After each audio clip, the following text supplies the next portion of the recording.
How do you wire an Ecobee Essentials thermostat without having HVAC expertise? How easy is it to install the Ecobee Essential thermostat, and what tips will make it go smoother? Can AI help you wire it correctly? Stay tuned with today's installation of DIY Around the Home, where we answer those and other questions about the Ecobee Essentials Smart Thermostat. Alright, let's take a peek inside by opening the box.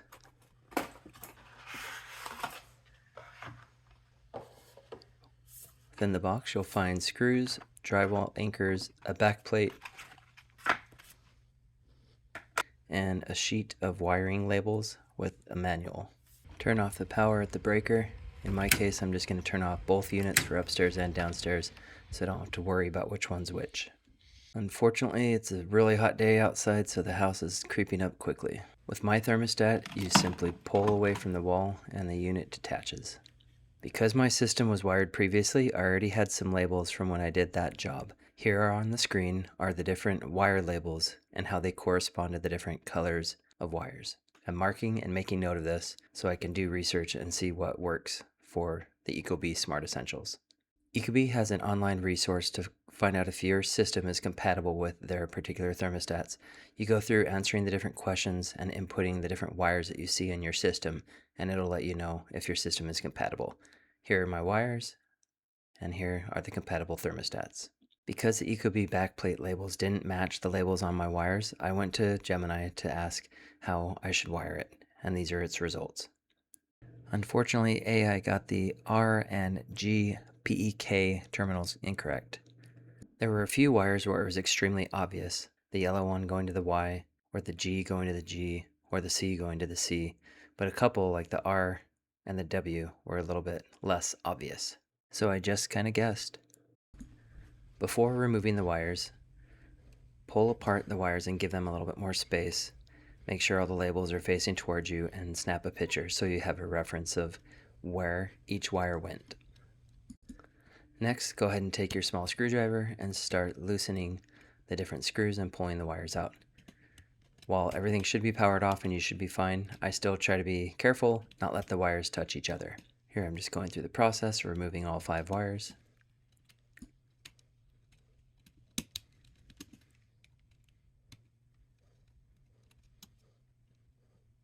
With all the wires removed, you can now take your screwdriver, your Phillips, and start releasing these 2 mounting plate screws and pull the back plate off of the wall. Simply make sure the wires pull through the center hole, and you should have no problem getting this done.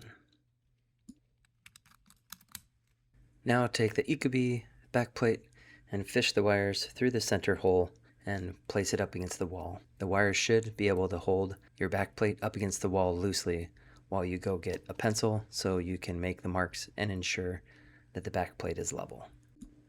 Using the level towards the bottom of the backplate, go ahead and set the bubble so it sits in between the 2 vertical black lines. Then once you are feeling confident of the level, go ahead and mark in the center of the 2 holes right here at the bottom, as well as the one at the top with a pencil. And this will give you a good idea of exactly where you need to drill your holes. So make the marks, and then once that's done, kind of push or maybe kind of move the back plate out of the way. Whatever you want to do, you just want to make sure you have good access to the drilling locations and that you won't drill any of the wires or the back plate itself. Take your drill and the 3/16 drill bit and line them up against the pencil marks. Drill your hole through the wall, and you're ready to insert your plastic anchors. Go ahead and push the plastic anchors into the hole and take your hammer and start tapping away until the plastic anchor depresses up against the wall and is flush. Next, take the 2 supplied screws and your Phillips screwdriver and go ahead and drive them home. As you do this, before you tighten it all the way, pay special attention to make sure that the bubble is squarely set in the middle so that it's level, because there's still opportunity to get a little unlevel here if you don't do it just right. Now go ahead and spread out your wires so you can clearly see the labels and start attaching them. Here I take the WE label that's white, and I just push this little depression on the left and slide the wire in. So again, push down, insert the wire, and then just leave it. So there I went with the yellow. Now I'm moving on to the green. Same here, pretty straightforward, pretty easy. It does clamp and hold pretty well. You just want to pull a little bit snugly on the wires to confirm that they're in there really well. And in each case, it really did clamp down quite nicely on all the different wires. So move through, here we are with the C. If you need to, just kind of bend and push the wires into the center. You definitely don't want them sticking out far around the edges, because then they might get clamped down on when the thermostat's pushed down. So go ahead and finish wiring up the last ones, and then again, kind of gathering all the mess and kind of pushing it all into the middle, kind of like what you're seeing me do with the finger here.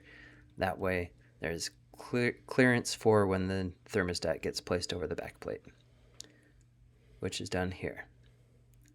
As you can see, not a whole lot of space recessed back there, so pushing those wires into the center of the center plate makes it so it goes on, clicks on nicely. Of course, we'll have to do a little bit of paint touch up and hole filling here shortly, so it looks like a better install, but we're pretty much there. Go back to your circuit breaker and turn on the power back to the unit. Then you can come upstairs or wherever you are and look at your thermostat. You'll see this high screen. It sits like that for a while, then once you touch it, it launches into the menu. And from here, it's pretty straightforward. You want to connect it to your Wi-Fi network, which I do here shortly. Of course, I'm going to blur it out. That way, if you ever find my house, you can't jump on and freeload free internet from me. So, yep, here, just go ahead and typing in and entering in the password.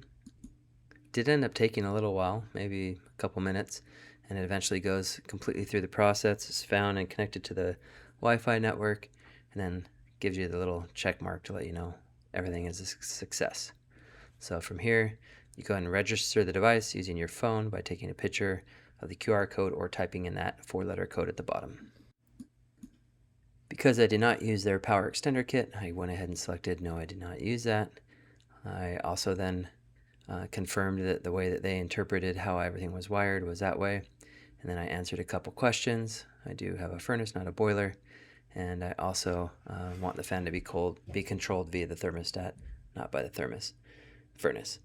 Next, I set the thermostat to the cool mode because it's summer and it's 1 billion degrees here. As you see, it launches in Celsius, so I went ahead and changed that here shortly to Fahrenheit so I can understand what the numbers meant. 25 is normally freezing. So here we go, kind of playing around with things. Again, the house got up super hot in the hour or so that I'm kind of goofing around making this video. So, I'll have to tweak these settings later and get them more comfortable, but I'm really just trying to confirm that everything's working and, try to understand how the system works. It's definitely quite a bit different of how it's programmed compared to my previous thermostat, but you'll just kind of play around with it, check out all the different menus, and you'll kind of get a feeling of how it all works. As you can see, the house is already up to 83, so it's already gone 4 or 5 degrees hotter than when I started the job. It is 110 degrees outside, so I could see why that might be the case. Installing the Ecobee Essentials is a breeze. The only question is, where do your existing wires go?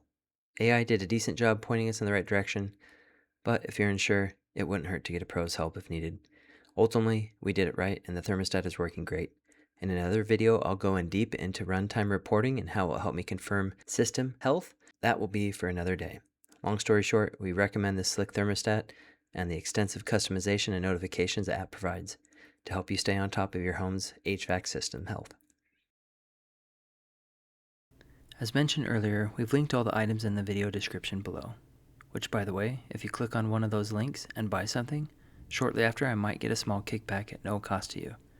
Also, there's a way to help small creators like myself via the Super Thanks button below the video. And lastly, it wouldn't be a video from the internet if I didn't ask you to hit the subscribe button.